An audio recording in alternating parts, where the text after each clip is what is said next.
I was 7 years old the first time I remember feeling like something inside me didn't match the outside. I couldn't have explained it back then, because 7-year-olds don't have the vocabulary for identity.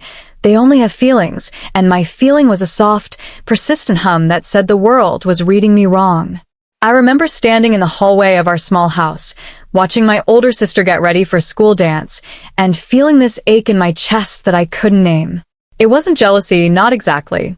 It was more like a homesickness for a place I had never been. My sister put on a soft blue dress, and my mother stood behind her, brushing her hair, and I stood in the doorway with my hands in the pockets of my little corduroy shorts, and I thought, without knowing why, that I would give anything to be the one sitting in that chair. I didn't tell anyone. I didn't even really tell myself. I just tucked the feeling somewhere deep and went back to my room to play with the trucks my father had bought me for my birthday. Trucks I never really liked but pretended to love because I could see how much it meant to him that I loved them. The years after that were a slow, quiet negotiation between who I was expected to be and who I suspected I might actually be. I learned early how to perform masculinity because that's what boys in my neighborhood did. I learned how to walk with a certain heaviness, how to make my voice a little lower when I was around other boys, how to laugh at the jokes I didn't find funny, how to pretend I wasn't paying attention when the girls in my class talked about the things I actually wanted to talk about. I was good at it, too, and that's the part that used to make me the saddest, because being good at hiding yourself is a strange kind of talent, one that costs you more than you realize until you're much older, and you look back and see how much of your childhood you spent as an actor in a play you never auditioned for. The first time I tried on something that wasn't mine, I was 11 years old, and I want to be careful here because I know how this part of the story tends to get told, and I don't want to tell it that way. It wasn't dramatic. It wasn't cinematic. It was a Tuesday afternoon in the middle of summer, and my sister had left a soft cotton cardigan on the back of a kitchen chair before going to her friend's house, and I picked it up because I was cold, and I put it on because it was there, and the moment I felt it settle onto my shoulders, something inside me went very quiet.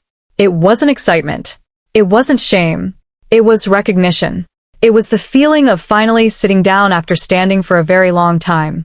I wore it for maybe 4 minutes before I heard the front door open, and I panicked and tore it off and folded it back onto the chair and ran upstairs and sat on my bed with my heart pounding so hard I could feel it in my teeth.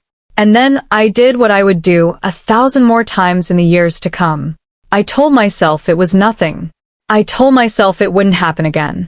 I told myself I was normal, whatever that meant, and I went downstairs for dinner and asked for a second helping of mashed potatoes and laughed at my father's jokes, and nobody in the whole world knew that something in me had cracked open in the quietest, gentlest way, and that the crack would never fully close again. Middle school was harder. Middle school is harder for everyone, I think, but for a kid carrying something they can't name, it becomes a kind of endurance test. I remember lying awake at night, staring at the ceiling, trying to talk myself out of what I was feeling. I would make bargains with a God I wasn't sure I believed in. I would promise that if I woke up in the morning feeling like the boy everyone expected me to be, I would be good forever. I would be kind. I would do my homework. I would stop looking at my sister's clothes when nobody was watching. I would be the son my father wanted, the brother my sister deserved, the student my teachers thought I was. And every morning I would wake up, and the feeling would still be there, a little heavier than the night before, and I would get dressed in the clothes my mother had laid out, and I would go to school, and I would smile at the right people, and I would fail, quietly over and over again, at the only prayer I knew how to say. I want to talk for a moment about shame, because shame is the character in this story that never leaves the room.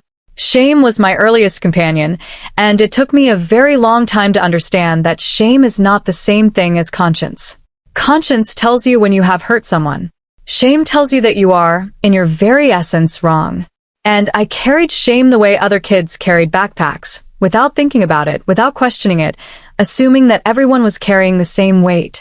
It wasn't until much later that I realized how much of my exhaustion, how much of my anger, how much of my isolation came from the fact that I was spending every single day of my life trying to outrun something that lived inside me and had my exact same footprint.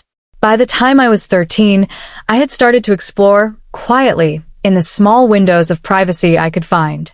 When my mother went to the grocery store, when my sister went to soccer practice, when my father worked late, I would sit in front of the mirror in my parents' bedroom and try to see myself. I would borrow a scarf, a hairband, sometimes just a soft shirt that had been left in the laundry. I never took anything I couldn't put back. I was almost obsessive about that because even in my confusion, I understood that I was not entitled to anyone else's belongings and that whatever I was searching for, I was not going to find it by hurting the people I loved. I would look at my reflection and I would try to see the person I suspected was in there, and sometimes I would catch a glimpse of her, just for a second, and then the fear would come rushing in, and I would put everything back exactly where it had been, and I would wipe down the mirror, and I would go back to being the son of the house, the boy with the loud shoes and the quiet eyes. I think this is a good place to talk about the internet because for a lot of people my age, the internet was where we first learned that we were not alone. I was 14 when I first typed a question into a search bar that I had been afraid to even think out loud, and the answers that came back changed the shape of my life. I learned that there were words for what I was feeling. I learned that there were other people who had grown up the same way, who had felt the same homesickness, who had spent the same nights making the same bargains with the same silent God. I learned that identity is not a single fixed point but a landscape, and that different people found peace in different parts of that landscape. Some people found peace by transitioning fully. Some people found peace by expressing themselves in private and living publicly in the roles they were assigned. Some people found peace somewhere in between. I didn't know yet where I fit, but for the first time in my life, I understood that there was a map and that other people had walked it before me, and that I was not the first frightened child to stand at the edge of it and wonder if I was allowed to take a step. But knowing there was a map didn't make me brave. It just made me quieter. I became, in some ways, a more careful liar. I learned to clear my browser history. I learned to delete the searches. I learned to keep two versions of myself. One for the world, and one for the small hours of the night when I could sit in front of a mirror and practice being real. I want to be honest about this, because I don't think the story is useful if I pretend I handled everything perfectly. I didn't. There were times I lied to my parents about where I had been. There were times I snapped at my sister for no reason, because the anger I couldn't direct at myself had to go somewhere. There were times I told myself I was the only one suffering, when in truth my family was suffering too, watching a child they loved grow further and further away from them without understanding why. The first time I bought something for myself, I was 16 years old, and I had saved money from a summer job mowing lawns. I remember the way my hands shook at the checkout counter. I remember the way I couldn't make eye contact with the cashier.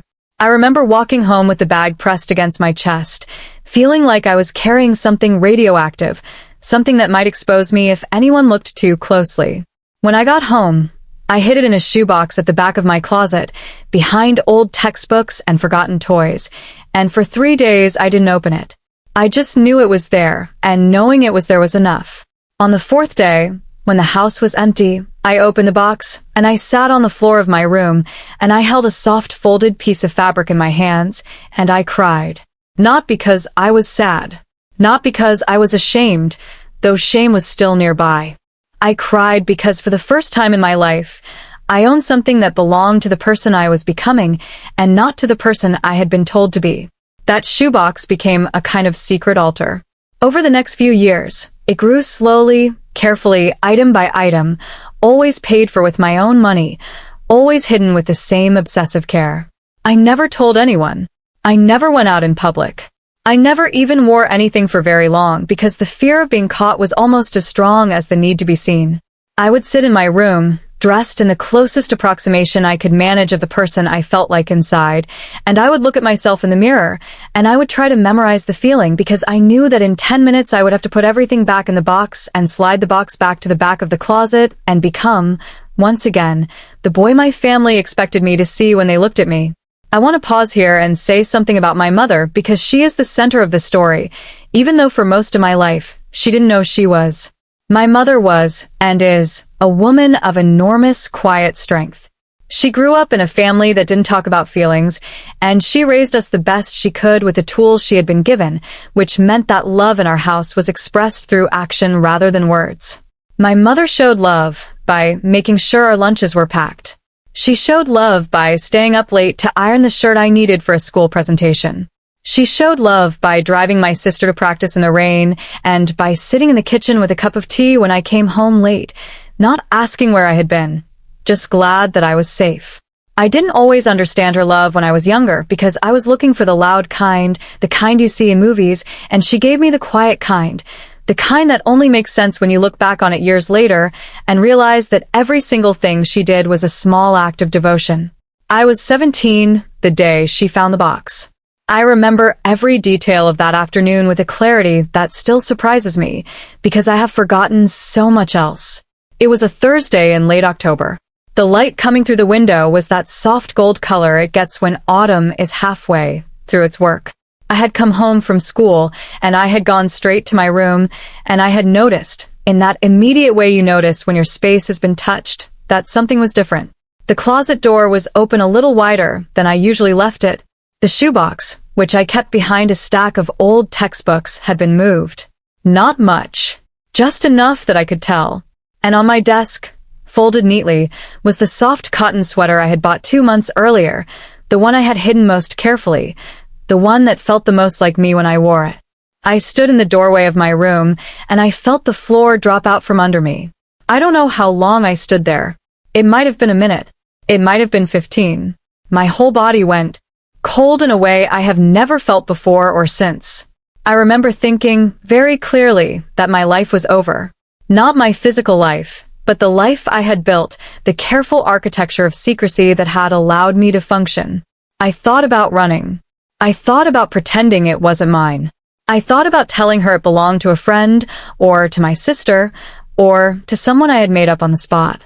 And then I did the hardest thing I had ever done in my 17 years on Earth. I walked down the stairs and into the kitchen, where my mother was sitting at the table with her hands wrapped around a mug of tea, and I sat down across from her and I waited. She didn't say anything for a long time. She just looked at me.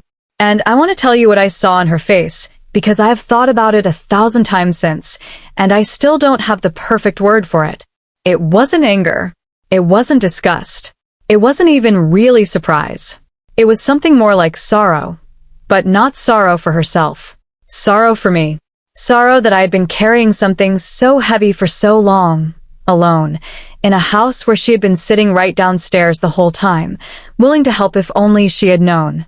She looked at me the way you look at a child who has just told you they have been hurt, when what you feel isn't shock but a kind of terrible, retroactive tenderness for all the moments you didn't know they were hurting. She said my name. Just my name. And then she said, in a voice that was steadier than I could have managed if our positions had been reversed, "How long?" I couldn't speak at first. My throat had closed up. I finally managed to say, "A long time." And she nodded slowly and she said, "I thought so." And that was the moment the whole architecture came down. Not with a crash, with a sigh. Because for years I had imagined this scene as a catastrophe, as a screaming match, as a door slammed and a bag packed and a life ended. And instead it was a woman at a kitchen table with a cup of tea, telling me, in her quiet way, that she had known something was wrong for a long time and that she had been waiting patiently for me to be ready to talk about it. I want to be careful here because I know some people watching this may have had a very different experience, and I don't want to pretend that every mother in every kitchen would have responded the way mine did. I know there are people whose families reacted with anger, with rejection, with words that cannot be taken back. I know there are people who lost their homes, their families, their sense of safety when their secrets were discovered. I want to say to those people directly that what happened to you is not your fault, and that the failure of love in that moment was not a failure in you. It was a failure in the people who were supposed to love you unconditionally and did not know how. My mother's response was not a reward for my honesty, because I hadn't been honest. I had been discovered. Her response was simply who she was, and I got very, very lucky, and I have never stopped being grateful for that luck, and I have never stopped feeling responsible to the people who did not get the same. We talked for 4 hours that afternoon. The tea went cold. The autumn light faded, and the kitchen grew dim, and neither of us got up to turn on the lamp. I told her everything. I told her about the cardigan when I was 11. I told her about the mirror in her bedroom. I told her about the shoebox and the summer job and the shaking hands at the checkout counter. I told her about the nights I had lain awake, making bargains with a God I wasn't sure I believed in. I told her about the shame and the fear and the exhaustion of being two people at once. And she listened. She didn't interrupt. She didn't try to fix it. She just listened, the way she had listened to my sister when my sister came home crying about a boy in 8th grade, the way she had listened to my father when he lost his job for 6 months when I was 12. She listened the way she loved, quietly and completely, without needing to be at the center of the story. When I had finally run out of words, she reached across the table and she took my hand, and she said something I have carried with me every day since. She said, "I don't understand all of this yet. I want you to know that. I'm going to need time. But I want you to know that whatever you are, whoever you are becoming, you are still my child, and there is nothing you can tell me that will change that." And then she said, very softly, "I'm sorry it took me this long to notice. I'm sorry you were alone with this. I should have been better." And I started to cry, because I had spent so many years imagining that if she ever found out, she would apologize for having me, and instead she was apologizing for not seeing me sooner. That night was not the end of the story, and I want to be honest about that too, because I think there's a temptation in narratives like this to end at the moment of acceptance, as if acceptance is a door you walk through once, and then you're on the other side forever. It isn't. Acceptance is a room you have to keep choosing to sit in, every day, sometimes every hour, and there are days when you can't find the door at all. The weeks after my mother found the box were some of the hardest of my life, harder in some ways than the years of hiding, because now the secret was no longer just mine, and I had to learn to share it, and sharing it meant watching someone I loved struggle to understand something I barely understood myself. My father was harder. I want to say that plainly, because I think it's important. My father is a good man and he loves me, and he has always loved me, but he grew up in a world that gave him a very narrow definition of what a son was supposed to be, and when my mother told him, a few weeks later, when I was ready for her to tell him, he didn't know what to do with the information. He didn't yell. He didn't throw me out. He just went quiet, in a way that was almost worse, because I had spent my whole life reading his silences, and I could tell that this one was a silence of grief. He was grieving, I think, the son he had imagined he had, the son who was going to grow up to be a version of him, the son who was going to give him a certain kind of life. And I had to sit with the fact that my honesty, however necessary, had caused him pain, and that his pain was real, and that I could not fix it by being someone I wasn't. We didn't talk much for about 6 months. Not because he was angry, but because neither of us knew what to say. We would pass each other in the hallway and nod. We would eat dinner at the same table and talk about the weather. And slowly, so slowly I almost didn't notice it happening, he started to come back. He asked me a question one night, out of nowhere, about how I was feeling. Just that. Just how are you feeling? And I told him, honestly, that I was tired, and that I was scared, and that I loved him, and that I was sorry if I had disappointed him. And he was quiet for a long time, and then he said, "You didn't disappoint me. I disappointed myself. I didn't know how to be your father through this, and I'm learning. Give me time." And I did. And he learned. And today, years later, my father is one of the people I call when I need to talk, and I don't take that for granted, because I know how easily it could have gone the other way. There is a period in this story that I don't talk about much, because it is the darkest part, and I don't want to romanticize it or turn it into a plot point. But I want to mention it briefly because I think it's important for anyone listening who is in a similar place right now. In the year after my mother found the box, in the strange in-between time when I was no longer hiding but not yet whole, I went through a period of very serious depression. I stopped eating properly. I stopped sleeping. I stopped seeing my friends. I sat in my room for hours at a time, unable to explain to anyone, including myself, why I felt worse now that the secret was out than I had when it was still buried. I understand now that what I was going through was a kind of grief. I was grieving the years I had lost. I was grieving the child I had been, who had spent so much time alone. I was grieving the ease of hiding, which had been terrible but familiar, and now I was standing in the open, and I didn't know how to be seen. I want to say this clearly because I think it matters. If you are in that place right now, please talk to someone. Please. It doesn't have to be your family. It doesn't have to be a stranger on the internet. It can be a school counselor, a doctor, a helpline, a teacher you trust, anyone.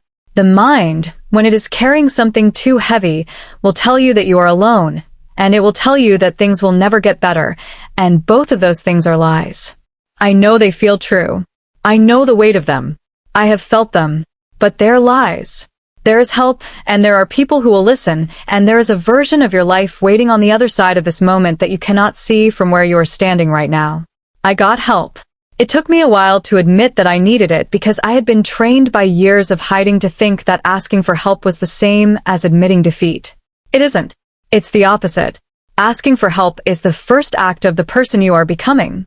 It is the moment you say, out loud, that your life is worth saving and that you are willing to let other people help you save it. I started seeing a therapist about a year after my mother found the box. She was a small woman with gray hair and glasses that were always slightly crooked, and she had a way of asking questions that made me feel like I was hearing my own thoughts for the first time. She didn't tell me who I was. She didn't tell me what to do. She just sat with me, week after week, and helped me learn how to sit with myself. That's the part one wish more people understood about therapy. It isn't about being fixed, because you were never broken. It's about learning to listen to the parts of you that you have been ignoring and letting them speak and finding out that they have been trying to tell you something important all along. Over the next several years, I did the slow, unglamorous work of becoming myself. I want to be careful about how I describe this part because I know that everyone's path is different and I don't want to make it sound like there is one correct way to walk it. I explored. I asked questions. I made choices, and some of them I stayed with, and some of them I revised. I learned that identity is not a destination but a practice, something you do every day, in small acts of attention. I learned that the goal was not to arrive at some final version of myself and stay there forever, but to stay in honest relationship with who I was becoming and to keep listening as I changed. There were friendships I lost during this time, and I want to acknowledge that honestly, because pretending otherwise would be dishonest. Not everyone in my life could come with me. Some people I had grown up with didn't know what to do with the person I was becoming. Some of them said hurtful things. Some of them just drifted away, in that quiet way that friendships end when they are no longer built on shared truth. I grieved those losses. I still do sometimes. But I also learned that the friendships that stayed were deeper, more honest, more real, because they were built on who I actually was and not on the performance I had been giving. I also learned, and this is one of the most important lessons of my whole life, that I had a responsibility to be gentle with the people who were still learning. My mother didn't know everything on the first day. My father needed 6 months of silence before he could find his way back. My sister, who I haven't talked about much yet, needed her own time to understand what had happened to the siblings she thought she knew. And I had to learn, painfully, that their process was not my process, and that I could not force them to catch up to where I was, any more than someone else could have forced me to come out before I was ready. Patience became one of the great virtues of my life during this time. Patience with them. Patience with myself. Patience with the slow, incremental work of building a life that was honest all the way through. My sister, when we finally talked about it, cried. She said she felt guilty for not having noticed. She said she wished I had told her when we were younger because she would have understood, or at least she would have tried. She told me about all the small moments from our childhood that made sense to her now. In retrospect, the way I used to watch her get ready, the way I used to linger in her room when she wasn't there, the way I used to ask her questions about her clothes that she had thought were just curiosity. She said, "I loved you the whole time, you know. I loved you as my brother. I love you now. I don't care what you're wearing when I love you. I just want you to be okay." And I don't think I fully understood, until she said that, how much of my hiding had been fear that being loved was conditional, that if I stopped performing the role I had been assigned, the love would stop too. She taught me, in that one sentence, that real love doesn't work that way, and that the people who really love you don't need you to be legible to a certain audience. They just need you to be alive and honest and present. I want to talk now about the years after all of this, because I think this is the part of the story that gets left out of a lot of narratives, and it's the part one most needed to hear when I was younger. The truth is that after the discovery and the therapy and the slow rebuilding of relationships, life did not become a triumphant march towards some final destination. Life just became life. I went to college. I got a job. I made mistakes that had nothing to do with my identity and everything to do with the ordinary business of being a human being. I fell in love with someone, and it didn't work out, and I cried for weeks. I fell in love with someone else, and it worked, at least for a while, and I learned that being loved as your real self is different. in a way that is hard to describe, from being loved as the version of yourself you thought other people wanted. It is quieter. It is steadier. It doesn't have the desperate edge of trying to earn something you're afraid you don't deserve. It just is. I learned, slowly, how to be in the world as myself. I learned how to sit in a coffee shop and not think about whether anyone was reading me correctly.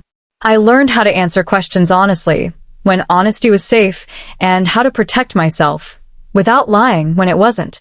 I learned that some days I would feel entirely at peace with who I was, and other days I would feel the old ghosts of shame trying to move back in, and that on those days the answer was not to fight the ghosts but to acknowledge them, to say, I see you, I remember, when you were the only voice in the room, and I don't need to listen to you anymore. Shame loses its power when you name it. That is one of the great secrets that took me most of my life to learn. Shame lives in the dark. When you turn on the light, it doesn't disappear immediately, but it starts to shrink, and eventually it becomes small enough that you can put it in your pocket and carry it around without it carrying you. I want to talk about my mother one more time before I bring the story to a close, because so much of what I have become is a testament to what she gave me on that autumn afternoon at the kitchen table. She did not have to react the way she did. She was not, by upbringing or temperament, prepared for that conversation. She had never met, as far as I know, another person who had gone through what I was going through. She had no map, no vocabulary, no template. What she had was love, and a willingness to listen, and the emotional courage to say the words, I don't understand yet, and I need time, and you are still my child.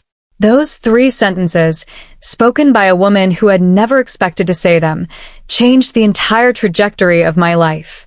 I have thought a lot over the years about what made her able to say those things. And I have come to believe that it was not because she was uniquely enlightened or because she had some special understanding of identity. It was because she had spent her whole life practicing a certain kind of love, the quiet kind, the kind that shows up without needing to be recognized, the kind that irons shirts and packs lunches and sits in the kitchen with a cup of tea. She had been training for that afternoon her whole life, without knowing it, by choosing, day after day, to love her family through action rather than performance. When the moment came, she had the muscles for it. She had the reflexes. She had the years of practice at showing up quietly for the people she loved, and this was just another version of that, only bigger and harder and more important than either of us knew. I want to say something now to anyone listening who is currently carrying a secret.